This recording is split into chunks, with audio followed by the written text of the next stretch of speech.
আপনারা অনেকে প্রশ্ন করে থাকেন জাহাজে যখন পাইরেটস অ্যাটাক করে জলদস্যুরা যখন জাহাজে উঠতে যায় তখন আমরা কি করি। এখানে দেখেন এই যে হাই প্রেসার ওয়াটার গান, এই যে দেখেন হাই প্রেসার ওয়াটার গান এখানে দেওয়া আছে। এই যে এটা হলো ফায়ার হোস। এটাতে মূলত গরম পানি আসার কথা, কিন্তু এই জাহাজে গরম পানির কোনো সিস্টেম নেই, হট ওয়াটার।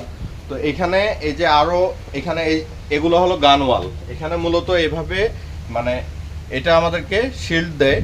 তো এটা এইভাবে সেফ দিয়ে আমরা এইভাবে মানে হোসটা ধরি, তাদেরকে ডিস্টার্ব করি জাহাজে যেন আসতে না পারে।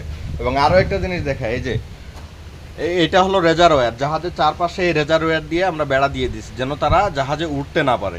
তো মূলত এটা সোমালিয়ান কোস্ট, এখানে আসলে খুবই ডেঞ্জার, মানে ওরা একবারে 10-12টা বোট নিয়ে আমাদের জাহাজে অ্যাটাক করে চলে আসে।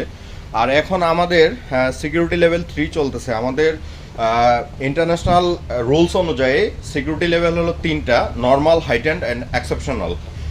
এখন আমাদের সিকিউরিটি লেভেল 3 চলতেছে, মানে একদম এক্সেপশনাল। কেউ জাহাজের বাইরে আসতে পারবে না, কেউ ভিতরে আসতে পারবে না। আমি যদিও মানে একটু স্কিপ করে আমি বাইরে চলে আসছি আপনাদের দেখানোর জন্য যে পাইরেটসের জন্য আমরা কি কি প্রোটেকশন নিয়ে থাকি জাহাজে।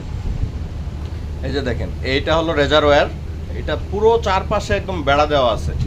আরও যে প্রোটেকশনটা আছে সেটা হলো আমাদের AK-47 3টা নিয়ে 3জন সদস্য আমাদের একদম নিরাপত্তা দিয়ে আমাদেরকে এই রুটটা পাস করে দিচ্ছে।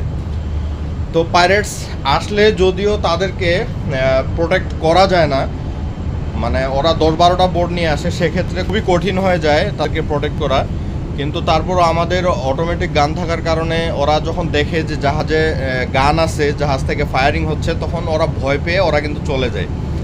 অনেকে মানে গানম্যান নেয় না, অনেক কোম্পানি গানম্যান সাপ্লাই দেয় না, তো যার কারণে ওইসব জাহাজগুলো হাইজ্যাক হয়ে যায়।